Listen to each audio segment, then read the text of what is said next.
Bienvenidos a las cuartas jornadas de investigación e innovación educativa, terceras internacionales y el segundo congreso virtual de la Universidad Nacional Abierta. La ponencia es titulada Del aula de clase al teletrabajo en el contexto de la pandemia del COVID-19. Mi nombre es Ana Isolina Soto de Clavero y pertenezco a la Universidad Nacional Abierta, Centro Local Sur. A manera de introducción, ante la pandemia del COVID, anunciada por la Organización Mundial de la Salud como una emergencia internacional de salud pública, y mediante una Gaceta Oficial número 6519 extraordinario, de fecha viernes 13 de marzo de 2020, el presidente Nicolás Moro suspende las actividades escolares.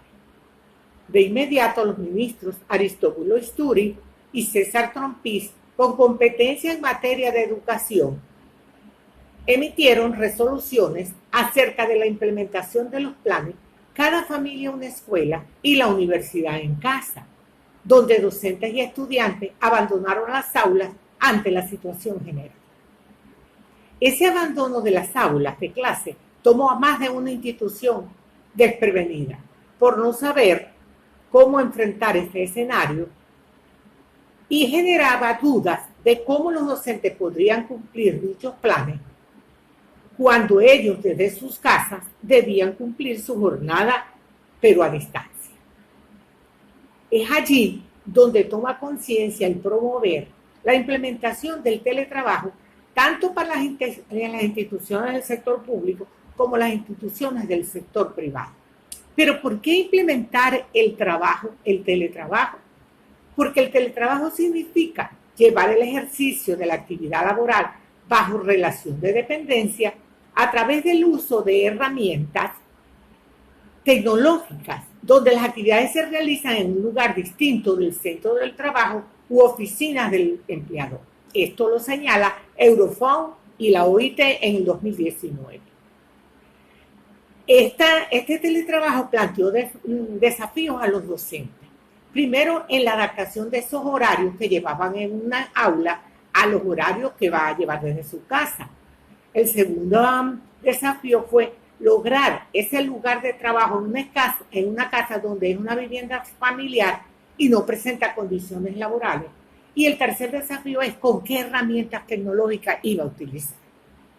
El investigador surge una interrogante que desea hallarles respuesta. ¿Qué significó el abandono del aula de clase para ese docente? ¿Qué ventajas y limitaciones tuvo en esa nueva manera de llevar el aprendizaje?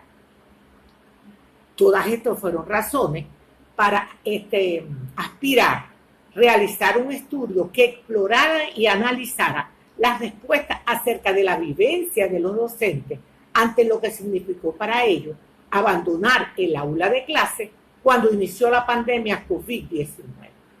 Todo esto llevó a formular el objetivo de analizar fenomenológicamente las vivencias de los docentes ante el abandono del aula al teletrabajo en la pandemia COVID-19. Toda investigación tiene una fundamentación teórica y esta partió del autor Buitriago 2020, quien señalaba que algunos países de América Latina, producto de la crisis de la pandemia, habían tomado decisiones de implantar un marco normativo del teletrabajo como una opción de continuidad del negocio y la garantía de las condiciones laborales de los trabajadores. Sin embargo, taxativamente en Venezuela no fue así. Generaron las dudas de cómo los docentes podrían cumplir con la aplicación y el ejecute de esa labor asignada. El teletrabajo, y luego entonces también nos fundamentamos en Cóndor 2020, quien señalaba que el teletrabajo ejecutado por el sector educativo en general en tiempos de pandemia requeriría de un trato específico, no puede ser considerado como el que se realizaba antes de la pandemia, pues había que prevenir consecuencias negativas de los resultados, tanto para la institución, el docente y los estudiantes, que es menester el establecimiento de unas directrices claras y precisas para el desarrollo. Desde la metodología, el abordaje se dio mediante la adaptación del método fenomenológico, el cual, según Martínez, utiliza como procedimiento básico oír detalladamente a las personas para comprender sus experiencias y sobre esa base elaborar una estructura común representativa de su vivencia. Partió de la técnica de entrevistas en profundidad realizadas a 7 docentes de media básica diversificada y universitaria, 6 del sexo masculino y 1 del sexo femenino, que elaboraban en instituciones vinculadas tanto a la gestión pública como a la gestión privada. Entre ellos el Aurelio Veroes, el Daniel Núñez Carvajal, el Instituto Comercial José J. Duarte, el Instituto Universitario Tecnológico de Los Llanos, la Unidad Educativa Francisco Ochoa y la Unidad Educativa Almirante París. Los informantes eran de diferentes profesiones, licenciados en matemática y física, castellano y literatura, educación matemática, economistas, contadores y administradores, con 8 y 22 años de servicio en la docencia.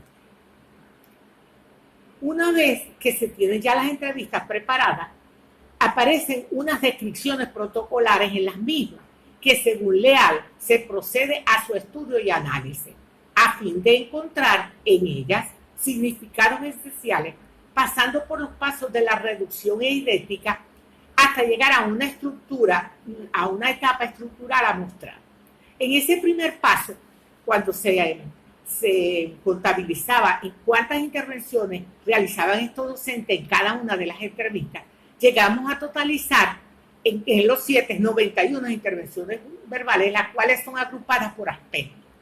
En un segundo paso, se realiza una lectura de esas mismas 91 intervenciones verbales, agrupadas por aspectos, para identificar en cada una de ellas de qué tema estaban hablando, qué tema están tocando en cada una de esas intervenciones. Y luego, en un tercer paso, se revisan y agrupan esos temas de acuerdo a su similitud y semejanza para totalizar el surgimiento de 13 categorías fenomenológicas esenciales sintetizadas y 2 categorías fenomenológicas esenciales universales. Dentro de ese proceso de categorización de las vivencias de los docentes con el teletrabajo en la pandemia COVID, surgió entonces la categoría fenomenológica, significado del abandono del aula en el contexto de la pandemia. Esta categoría fenomenológica universal, esencial universal, fue disertada y desde la diversidad de cómo la veían los informantes. Unos las veían referidos a su reto personal, otros a un aspecto emotivo, otros decían que era una alternativa que había que solucionar. Y otros decían que también las veían como las responsabilidades del cargo. Con respecto al significado, la categoría fenomenológica esencial sintetizada del teletrabajo en el contexto de la pandemia, la dimensionaron en la manera cómo iban a llevar esa educación, cómo era el lugar de trabajo a donde se ubicaba, y también hacía la referencia a esa experiencia novedosa que tuvieron. Continuando también con el proceso de la categorización, surgió también las ventajas que percibían los docentes con el abandono del aula. Dentro de esas ventajas fueron dimensionadas las ventajas personales. ¿Qué ventaja me produce a mí el tener que aprender sobre redes sociales y sobre teléfonos inteligentes? Las ventajas profesionales, que esas ventajas profesionales llevan a cuánto he tenido que aprender y aplicar en ese proceso de llevar el aprendizaje. Y las ventajas para el estudiante, porque el estudiante se incorporó de manera directa y además también los padres se incorporaron. En cuanto a la categoría de las limitaciones que perciben los docentes, estas fueron dimensionadas en limitaciones personales, y en esas limitaciones personales era la ignorancia que presentaban al inicio, que tuvieron que buscar apoyo en ese hacer del aprendizaje de tecnología. También unas limitaciones ambientales muy propias del sitio, del lugar donde se llevaba a efecto el aprendizaje, que era desde un hogar que no tiene las condiciones dadas de espacios y de ergonomía como para que un docente de clase. Y también las limitaciones, y también en esas ambientales se podía nombrar la falta de conectividad, de internet, de teléfonos celulares inteligentes. Y en cuanto a las limitaciones tecnológicas, también también se observó que los estudiantes no poseían, ni los docentes ni los estudiantes poseían esos teléfonos inteligentes. En cuanto a las conclusiones, se podría decir, con respecto al teletrabajo, se constituyó en una herramienta capaz de hacer frente a esa pandemia COVID-19. También actuó como un método laboral que de manera inmediata se precipitó la aplicación de esa emergencia sanitaria y los educadores pasaron a trabajar desde sus domicilios. En cuanto a las conclusiones del abandono del aula, los resultados evidencian que en un principio resultó difícil, pero luego se convirtió en un reto para los educadores. Variables internas y personales y externas como tecnológicas o del ambiente a los docentes fueron incidentes, como la falta de un teléfono inteligente e internet que no poseían ellos ni los estudiantes. Los cortes de electricidad también influyeron en el proceso o desarrollo de las estrategias utilizadas, improvisadas, y dentro de las ventajas aprendieron a organizar el trabajo, aprendieron a la utilización de las TIC y también reconocieron la participación más en las clases de los estudiantes y la involucración de los padres. Muchísimas gracias.